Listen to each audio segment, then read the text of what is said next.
दिल्ली के ओल्ड राजेंद्र नगर में कोचिंग के बेसमेंट में पानी घुस जाता है, 3 बच्चों की जान चली जाती है। उसके बाद से एमसीडी जग जाता है और आनन फानन में अनेकों कोचिंगों पे छापा मारना शुरू कर देता है।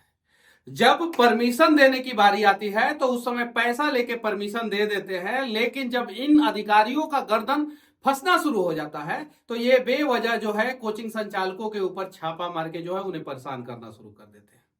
मैं एक कहानी आप लोगों को बताने जा रहा हूं बिहार के मुसल्लमपुर हाट का, बिहार के बाजार समिति का, जहां पे जो है हजारों कोचिंग संस्थान इलीगल बिना परमिशन के चलते हैं और एक कमरे का कोई पैरामीटर नहीं है कि 20 बाई 20 के कमरे में जो है कितने बच्चों को बैठाएंगे।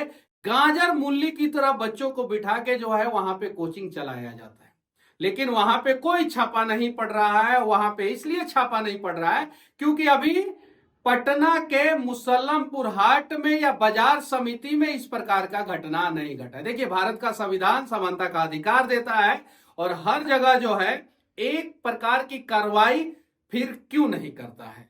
अभी दिल्ली में जो है हलचल मचा हुआ है, तो दिल्ली के साथ साथ एनसीआर रीजन में जितने सारे कोचिंग है, दिल्ली में जितने सारे कोचिंग है, उन सब पे जो है छापा लगातार पड़ रहा है।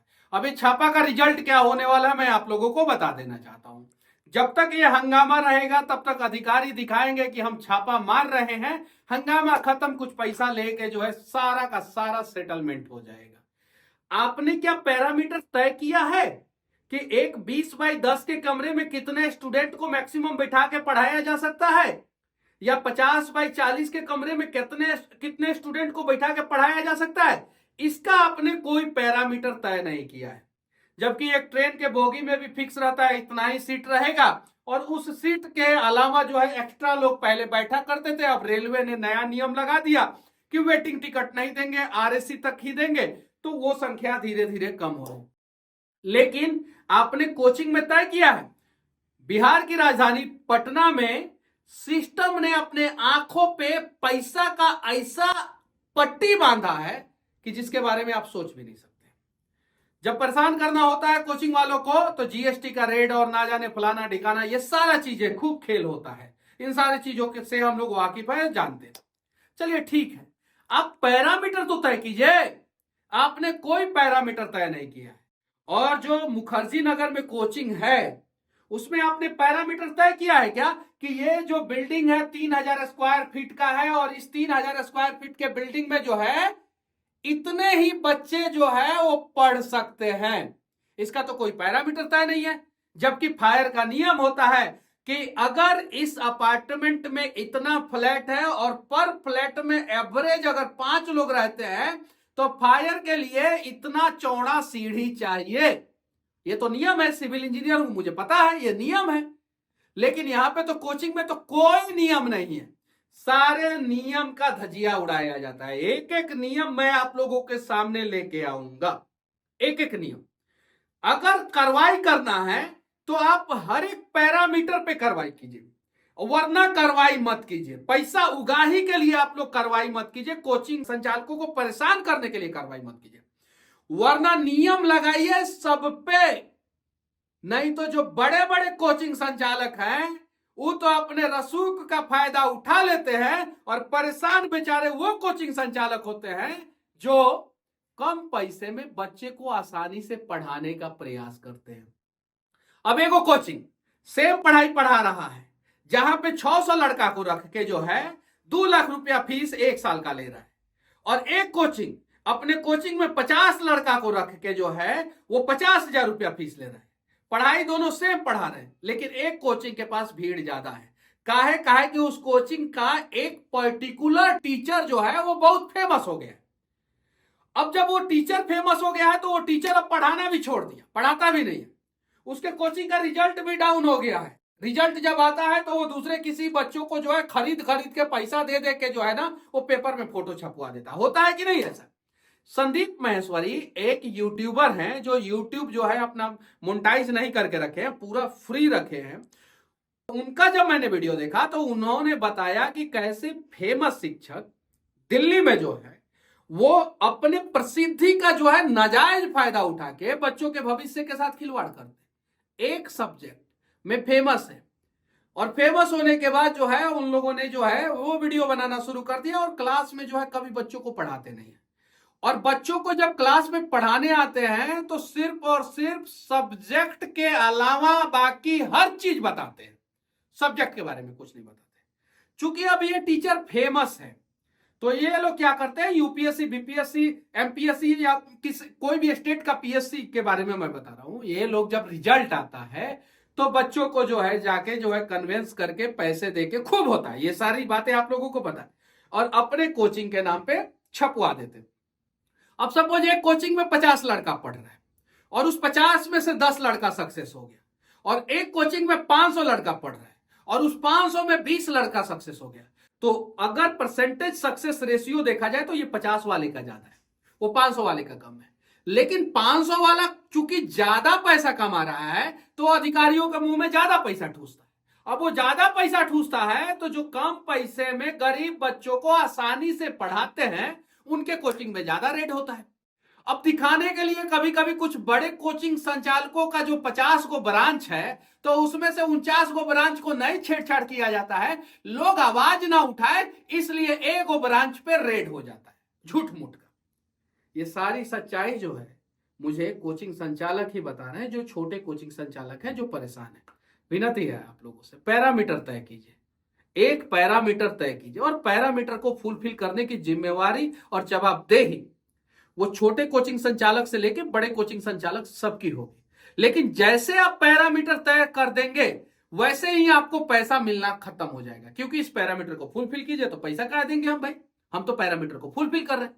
इसलिए आप लोगों ने पैरामीटर तय ही नहीं किया है कि फायर का पैरामीटर क्या होना चाहिए, इमरजेंसी एग्जिट का पैरामीटर क्या होना चाहिए, आप जो है एक क्लासरूम में कितने बच्चों को पढ़ा सकते हैं, आप जो है एक बिल्डिंग में जो है एक साथ कितने बच्चों को घुसा सकते हैं, पार्किंग का नियम क्या होगा, ये सारी चीजें हैं।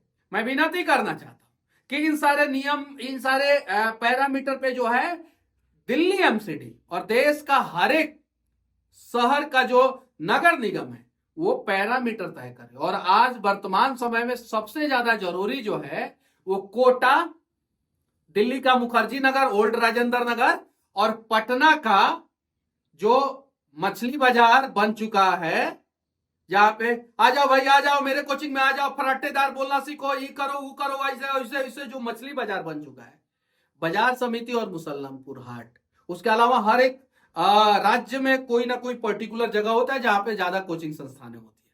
तो पैरामीटर तय हो और उस पैरामीटर को फुलफिल अगर एक सब्जेक्ट पढ़ाने वाला टीचर भी अगर कर रहा है तो उसे भी परेशान ना किया जाए। और अगर उस पैरामीटर का उल्लंघन जो है वो 6000 बच्चों को एक एक क्लासरूम में घुसा देने वाला, बड़ा सा गोडाउन में घुसा के पढ़ाने वाला भी अगर उल्लंघन कर रहा है तो उस पर भी कार्रवाई हो, नियम लगाया जाए। और नियम लगा देने में क्या दिक्कत है, इससे सब खुश होंगे, जो बड़े कोचिंग संचालक है वो भी खुश होंगे, जो छोटे कोचिंग संचालक है वो भी खुश होंगे। और सबसे कमाल की बात यह है कि फिर छोटे कोचिंग संचालकों को अपना टैलेंट दिखाने का मौका मिलेगा। उन्हें भी जो है एक मार्केट ही समझिए, आज के समय में कोचिंग जो है, कोचिंग एक मार्केट बन चुका है, उस मार्केट में जो है अपना पांव जमाने का मौका मिलेगा। नहीं तो यहां पे कुछ लोग हैं जो मैं अपना वीडियो नहीं बोल रहा हूं, मैं संदीप महेश्वरी जी का आप जाके वीडियो देखिए। कुछ शिक्षक हैं जो वीडियो बनाते हैं, सब्जेक्ट के बारे में कम और बाकी सारा ज्ञान ज्यादा देते हैं, और उनके पास बच्चे मोटिवेट होके आ जाते हैं दिल्ली के मुखर्जी नगर में, आपने देखा होगा, ठीक है। और उसके बाद से वो क्लासरूम में महीना में भी एक बार नहीं जाते हैं पढ़ाने, और जब रिजल्ट आता है तो खरीद लेते हैं कि यूपीएससी का बच्चा सबसे ज्यादा हमारे ही कोचिंग से पास आउट हुआ है। विनती है, पटना में भी अभी दरोगा का रिजल्ट जो आया उसमें आप लोगों को देखने को मिला कि किस प्रकार से कुछ कोचिंग संस्थानों ने, जिसमें बच्चे पढ़े भी नहीं थे लेकिन अपना कोचिंग का नाम चमकाने के लिए जो है दूसरे जगह से बच्चों को उठा उठा के पेपर में, अखबार में जो है फोटो छपवा दी, आपने देखा होगा।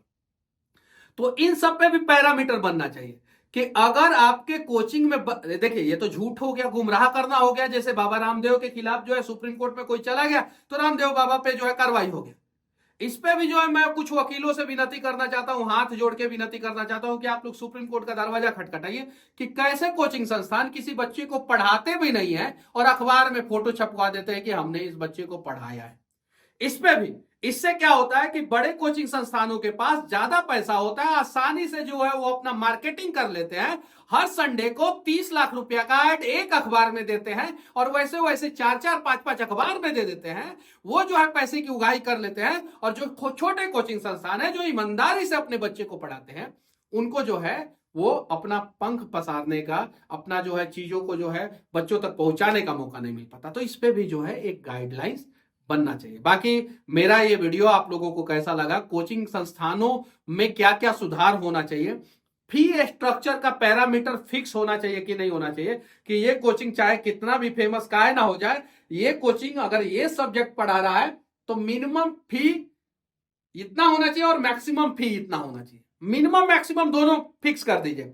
अब कोई मिनिमम पे पढ़ाए या मैक्सिमम पे पढ़ाए, लेकिन गवर्नमेंट का एक कैटेगरी फिक्स होना चाहिए कि अगर यूपीएससी का बच्चा पढ़ने आ रहा है और वो जीएस जीके पढ़ रहा है या हिस्ट्री पढ़ रहा है या ज्योग्राफी पढ़ रहा है या अगर वो साइंस स्ट्रीम से है तो साइंस का कोई सब्जेक्ट पढ़ रहा है या कॉमर्स स्ट्रीम से है तो कॉमर्स का कोई सब्जेक्ट पढ़ रहा है, तो इस पर्टिकुलर सब्जेक्ट का मिनिमम 1 साल का फीस 3,000 और मैक्सिमम 1 साल का फीस 5,000। अब कोचिंग संस्थान डिसाइड करेगा कि हमें 3,000 रखना है कि 5,000 रखना है, या ये पूरा पैकेज जो है, ये पूरे पैकेज का मिनिमम फीस जो है वो 30,000, मैक्सिमम फीस जो है वो 60,000। अब कोचिंग संस्थान डिसाइड करेगा। यहां पे तो यूट्यूब पे कुछ लोग वीडियो बना बना के फेमस होते हैं, जैसे मैं भी यूट्यूब पे वीडियो बना के फेमस हुआ, ये बात सत्य है। अब क्या होता है कि मैं अगर चीजों को बोलता हूं तो मुझे ज्यादा लोग देखते हैं, सही बात है। अगर कुछ और लोग बोलते हैं, मेरे से ज्यादा फेमस यूट्यूबर है, वो बोलते हैं तो उनका और ज्यादा देखते हैं। तो हम इस चीज को जो है इजिली ग्रैब कर लेते हैं, वैसे ही कुछ शिक्षक जो है इजिली ग्रैब कर लेते हैं और बाकी जो है बहुत सारे लोगों को मौका नहीं मिल पाता है। तो हम तो खैर कोचिंग चला नहीं रहे हैं तो हम इस चीज का वहां पे फायदा तो उठाते नहीं है, लेकिन एक नियम बन जाना चाहिए और नियम का मतलब कि पालन जो है वो सबको करना होगा। वो हमारे ऊपर भी नियम बना दीजिए, हम भी उस नियम का पालन करेंगे। कोचिंग संस्थानों पे भी नियम बने, हर जगह एक नियम होना चाहिए।